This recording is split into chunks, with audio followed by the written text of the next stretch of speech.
Last time on Pokemon Red, it was the end. This time, there's actually some post-game stuff we want to do.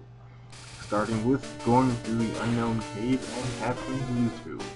And then after that, there's another secret fight I'd like to do. So first, as per usual, we start off back in Palatown with all our Pokemon. Unfortunately not fully healed. Yeah, smooth move game. Totally appreciate that. Yeah, they definitely fixed that in later installments. But in this one, nope, just leave your party half dead. That's what they do. Kind of a dick move, don't even warn you about that. But now we want to go to Cerulean City. Oh, whoops. I meant Cerulean City. Yeah. Oh well. Well, you get to see the flying animation one more time before all this is over. Let's go to Cerulean City. Make sure you have a Pokemon with Surf on your person, as you're actually going to need it. Plenty of, either have your levels nice and high, I'd like to say the mid-50s like I do, or the, well, I guess you can probably get away with being in the 40s, as long as you have lots of repels. I'm not sure if I have any more. It's been a while since I checked. I may have actually sold them all right before the Elite Four, as I did with a lot of my items I didn't think I was going to use, like all metric fuck ton of every other TM. But, you know, we have the repels that we want, we have all the items, we have Master Ball, don't really need any more other types of Pokeballs. Yeah, as you can see over there, the guy who was there the first time we came to Cerulean City, you know, in front of that cave, he is no longer there, so it's free for entrance now that we've beaten the game. In the remakes, I believe, you have to do some other post-game stuff in the Sevi Islands and whatnot, and, you know, beat Tinker, because they come back later. Not in this game, but in the Fire Red, Leaf Green Remax. Remax? Yes, Remax. In the Remax, they come back. I know what I said. So if you surf all the way over here, there isn't anything for us, really, except for this cave, but if you keep walking, there will be one last trainer who isn't particularly hard at all. Yeah, she just has some Parasins and Parasects. So wild meets for the cave. So as it turns out, that was a lie. I'm actually going to just meet you right here. Yeah. Now it's just one trainer, just has some Parasects and Parasects, I believe I didn't mention that before. And welcome to the Unknown Cave. In the original Red and Green, I think it had a different design. And I'm pretty sure it also had a different design in Pokemon Yellow also. I'm not so sure about that. I may need to check. I'm not as familiar with Pokemon Yellow as I am Red and Blue. Or Red and Green for that matter, actually. Not that there are any really notable differences or anything like that. Up there, I think that just leads you in a loop, because if you go over here, there's some treasure. But if you go over here, there's more treasure to be had that'll take us back to the entrance. Well, that's okay, because I'm a kleptomaniac and I want more treasure. Don't really need it at all, ever, because it's the end of the game. But, you know, you never know. You might want to level grind here and catch them all. Catch all the Pokemon, if you will. Not that that matters too much, as there's no reward whatsoever for catching all the Pokemon, mind you. They really need to fix that. Would be nice if in one game, since we have like, I don't know, 600 Pokemon now, if there was a secret bonus boss who uses a bunch of really tough legendaries once you caught them all. Or something, I don't know, that'd be nice. I like having super bosses in the game, especially in Pokemon. That's a bit of a rarity. Originally, I believe all the Generation 1 games had it, and it was definitely programmed in, but it was cut out. But fortunately for you, I'm amazing. So through the power of cheat codes, I will show that right after I catch Mewtwo. Is this some treasure? No. No game. I just want to take a step. But there is no treasure there. But what was there was a random battle. Yeah, the random encounter rate is really high here for some reason. You know, I think again is for every cave.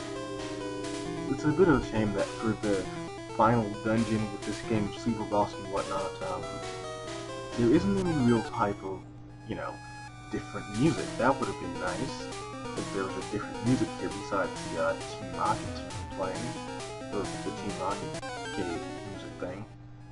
Not a big fan of it. It's, I'm just not a fan.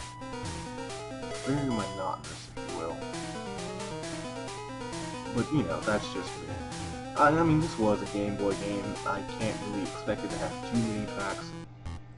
And most of the problems I had with this game were definitely fixed in Gold and Silver. And what few problems I had with Gold and Silver were danced around in Ruby, Sapphire, and Emerald. I don't know, I just didn't really like Ruby and Sapphire. New appreciation for them, if you will. But, I don't know, I just wasn't really a fan. There's just so much water, like half of the overworld is water. I mean, in other Pokemon games, I actually don't really have all that much water. Having a guy who surf around just all the time isn't really that great in this game, as there's only like 3 sections, including this one, where you really need surf. There's going to Cinnabar, oh, well, there's the Seafoam Islands, or Seaform, rather. And there's this cave, which will have water. Actually, we already saw the water. Oh, there'll be some more water soon enough. Man, the random encounter rate is really high. It's getting ridiculous. Yeah, I actually wouldn't go in here without a bunch of repels, as I already have all the levels I think I need. So I think we're getting close to the end of this cave. I think. Yeah, we're getting close. We're getting very close. So all we have to do is not get into another random battle. And by that, of course, I mean surf over here. And there's our mark on the overworld. The last Pokemon we're gonna catch. Mewtwo. Mewtwo, welcome to die. Should have named protagonist Magneto. Then I could have said that a lot. And of course by welcome to die, I mean welcome to Master Ball. Which is definitely what I was saving it for. In remakes, it would be wiser to hold on to your Master Ball to catch one of the 3 dogs that appears based on, you know, what star you choose. But I'm not going to do that because they don't have 3 dogs in this game. But they like to run, even if you put them to sleep. So that gets kind of annoying. You may want to save your Master Ball. But with that, I will meet you somewhere else, because we still have some business to do.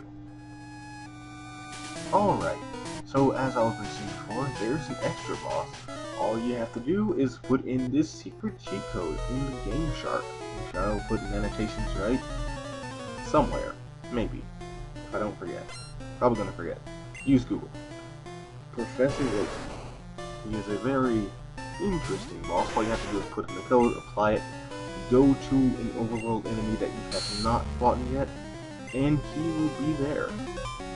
So his first Pokemon will be Tauros. I'm going to line up some layers of double team because it definitely has a level advantage on me, but its moves probably aren't very good.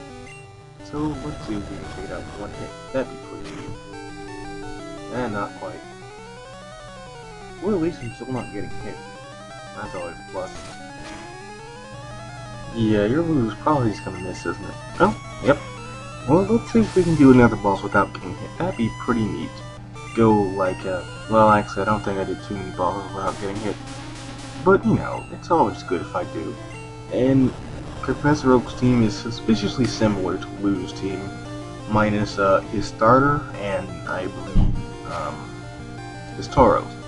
Other than that, for the most part, it's the same, only plus, like, I think 10-ish levels. Still pretty easy. If you can beat Blue, you can also beat Professor Oak.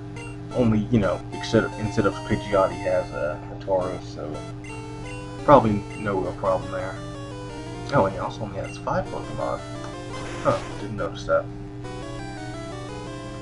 So now that his Arcanine, I'll just use a Water type, which makes this very easy. Oh, Leslie, you so broken. Fighting types in this game are just incredibly broken. I could have used Mewtwo, but I feel that's a little bit of an overkill. I wanted to use all 6 of my Pokemon, if you will. I don't know, I just want to. My Pokebros. Didn't know Starmie was so broken. Now that I know, it's the greatest Pokemon ever. So now, his next Pokemon will be Venusaur. Yeah. Not really much to say there. Not nearly as good as my Venusaur, but it does know Sleep Powder. I thought Sleep Powder was going to be very useful, but it turns out it's not. It's just not very useful. And let's see if I can just shrug off this sleep. That'd be pretty neat. Knowing it's going to like critical hit and somehow kill me, and then critical hit again. Yep, 2 moves could kill me. Wait, no? 150. Well, wait, can I take it? Almost half damage? Wait, no. Critical hit. Well, maybe. Yeah. Good. My math was right. I should have had like 3 HP left. Feel good about myself. Wait, I used another full restore. Oh, wait, it's a full restore.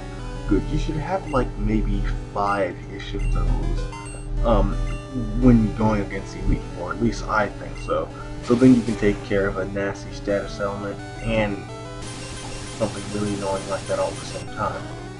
Because status elements in this game are actually really effective.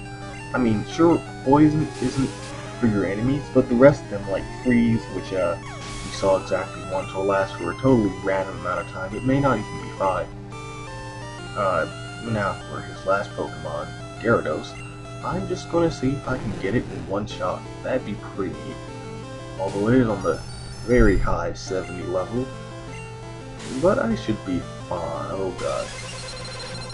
I should maybe be fine. I'm not sure. I wouldn't bet on it. Oh, well, I lived. Pleasant surprise. Life is good. A bacon baby was born. And with that, Professor Oak, the super boss of the game, assuming you put in cheat codes, is now down. So I suppose I'll just take my prize of nothing and move on, and I'll see you in Dragon Warrior Monsters 2. See you next time.